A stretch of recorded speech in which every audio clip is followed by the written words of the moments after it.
There is a stretch of water off the western coast of India where, for thousands of years, sacred scripture has insisted a great city lies beneath the waves, and what happens when modern science actually goes looking is a story that raises more questions than it answers. Most ancient stories of lost cities turn out to be allegory, poetry, or wishful thinking, but 3,000 years ago, a Sanskrit epic described the drowning of a coastal city in geographic detail so specific that a modern cartographer would know exactly where to look. The Mahabharata, one of humanity's oldest surviving epics, compiled in its written form roughly between 400 BCE and 400 CE, contains a passage in its 16th book, the Mausala Parva, that reads with unsettling precision. The city of Dwarka, described as a great fortified port on India's western coast, is swallowed by the ocean in the days following the death of the god King Krishna. What strikes scholars is not the mythology, it is the specificity. The text names the shore, the direction of the flood, and the grief of survivors watching their city vanish beneath the sea. For 2 millennia, that passage was read as sacred metaphor and nothing more. But the coastline it describes, the western tip of the Saurashtra Peninsula, where Gujarat meets the Arabian Sea, turns out to be real geography on a real, modern map. The question was whether anyone would be bold enough to dive beneath that exact stretch of water and find out what was actually down there. In 1983 a veteran Indian marine archaeologist made a decision his colleagues thought was either visionary or absurd. He was going to take the Mahabharata seriously, strap on diving tanks, and go looking for a city the ancient text said was sitting on the seafloor. His name was Dr. S.R. Rao, Singaravalu Rangarajan Rao, and he had spent decades studying ancient Indian maritime trade routes. As head of India's Marine Archaeology Unit, he organized a systematic underwater survey of the seabed directly off the coast of modern Dwarka, a small pilgrimage town on the western tip of Gujarat that still carries the ancient name. The water there is warm and often murky, visibility shrinking to just a few meters in places, the seafloor blanketed in years of accumulated silt. But Rao was methodical. His team divided the bottom into measured survey grids and worked through them one by one. Within the first season of diving, they found stone walls on the ocean floor. But walls alone could not prove a city had stood here. What the team pulled from the silt next was what changed the entire argument. Imagine peering through 4 meters of murky seawater and seeing not a random scatter of rocks but a wall, dressed stone, shaped by human hands, running in a deliberate line across the seafloor. That is precisely what Rao's team documented off the coast of Dwarka. Stone blocks cut and shaped by human hands, forming what Rao identified as the outlines of bastions, fortification walls, and the framework of a planned settlement. The pottery recovered from among the ruins was dated by thermoluminescence, a technique that measures the last time clay was fired in a kiln, to approximately 1500 years before the Common Era, placing the settlement within the late Harappan period, the closing era of the Great Indus Valley Civilization. The more his team surveyed, the larger the footprint grew, extending westward into deeper water beyond the limits of their initial grid.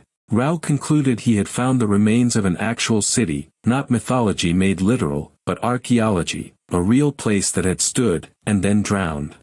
But if Dwarka had been a city, it was first and foremost a port, and what the seabed revealed about who had sailed into its harbor was about to connect ancient India to the entire known world. More than 200 stone anchors have been catalogued from the seabed near Dwarka, and every single one is a ship visit frozen in rock, a trade ledger entry that stretches from ancient India all the way to the Mediterranean. Over multiple excavation seasons, Rao's team recovered more than 200 stone anchors from the waters off Dwarka, a number that immediately tells a specific story about scale. Each anchor is a carved stone of the same triangular form found at Bronze Age maritime sites across the eastern Mediterranean, in the harbors of Cyprus, at coastal trading posts in Oman, at the Gulf ports of the 2nd millennium BCE. A stone anchor ties a specific ship to a specific place. 200 of them clustered at one site means Dwarka was not a small fishing settlement, it was a node in an international maritime highway, its harbor known to traders from thousands of kilometers away. The anchors do not merely prove a city existed here, they prove that city was alive with commerce, its name known to sailors who had crossed entire seas to reach it. Then, 17 years after Rao's first dive, a completely different team in a completely different part of the sea found something that made even this discovery look like the opening chapter. Scientists aboard an Indian research vessel in December 2000 were not searching for a lost civilization, they were measuring pollution levels in the Gulf of Khambhat, when their sonar equipment began drawing something on the readout screen that stopped the survey cold. The Gulf of Khambhat is a deep tidal inlet that cuts into the coast of Gujarat, a body of water known for powerful currents and silted depths. The National Institute of Ocean Technology's research vessel was running routine environmental transects, pulling sonar data about the seafloor's texture and depth, when the readouts began returning geometric patterns, straight lines, right angles, regular rectangular forms, shapes that simply do not occur naturally on an ocean floor. The structures sat at approximately 40 meters of depth across an area 9 kilometers long and 2 kilometers wide, a footprint larger than the entire old city of ancient Rome within its walls. The sonar operators ran the transect again, and the shapes were still there. What the acoustic map appeared to show was an entire urban grid, a buried skeleton of streets and structures sitting undisturbed, unseen, on the floor of the sea. But before anyone could celebrate the find, the researchers did what good scientists always do, they tried to find out how old it was, and the answer they got back was almost impossible to believe. When NIOT researchers sent organic material dredged from the Gulf of Khambhat site to a radiocarbon laboratory, the result that came back placed the deposit at roughly 7,500 years before the Common Era, a number that, if accurate, would shatter every established timeline of human history. To feel the true weight of 7,500 BCE, consider what was happening elsewhere on Earth at that moment. No pyramids had been raised, no cuneiform had been scratched into clay, no settlement on the planet had yet grown large enough to leave a clear and confirmed archaeological trace. The earliest confirmed cities of Mesopotamia, Uruk and Eridu, the birthplaces of writing itself, do not appear in the record until roughly 3,500 BCE. A settlement at 7,500 BCE would be 4,000 years older than anything historians have ever confidently called a city. NIOT scientists announced the finding at India's leading National Science Congress in January 2002, and the claim shook the academic world from Goa to Cambridge. A single carbon date had potentially placed a city beneath the Indian Ocean at a moment in history when, by everything we thought we knew, cities had not yet been invented. There was only one problem with that number, and it was a problem serious enough to unravel the entire claim. The flaw in the Gulf of Khambhat carbon date was not the number itself, it was what, precisely, that number had been attached to. To date a structure reliably, archaeologists need organic material that was physically part of that structure, a wooden beam, a buried post, grain from a sealed storage room. What NIOT had recovered was loose dredge material, scooped from the sediment around the geometric shapes but not from within defined layers of them, making the carbon date an unreliable measure of any structure above it.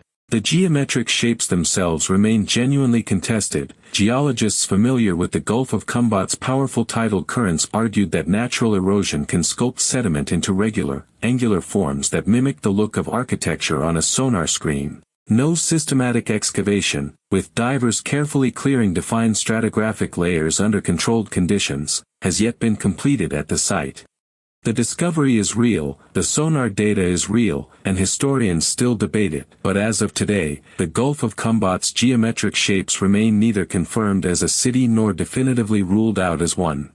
But here is what is entirely beyond debate, because the physics behind it has been measured and replicated across decades of geoscience, and it may be the most important fact of this entire story. Whether or not the Gulf of Khambhat site ever proves to be man-made, one physical fact gives every scenario in this story its power. In the 10,000 years since the last ice age ended, the sea level along India's western coast has risen by over 100 meters. When the great ice sheets of the last glacial maximum began to melt roughly 18,000 years ago, coastlines around the entire planet began to drown, gradually, a few millimeters per year, millennium after millennium, until global oceans had risen by approximately 120 meters. In the Gulf of Khambhat specifically, the seabed at 40 meters depth was dry, habitable river valley as recently as 10,000 years ago, confirmed by sediment cores drilled from the seafloor that preserved the geological record of the land below. The ancient Sabarmati River, which still flows through Gujarat today, once drained southward through this valley toward a coast that is now completely underwater.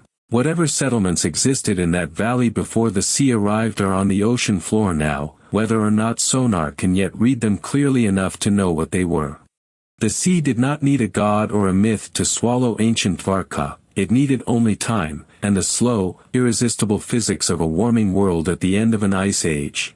If this story changed the way you see the ancient world, a real city, a real sea, and questions that archaeology has not yet finished answering, hit like, share it with someone who loves history, and subscribe to Unearthed Facts, because there are secrets buried under oceans, deserts, and mountains waiting for us every single week. If this blew your mind, smash the like button, it helps more people discover these hidden stories. Share this with someone who loves history, and subscribe to Unearthed Facts so you never miss a secret.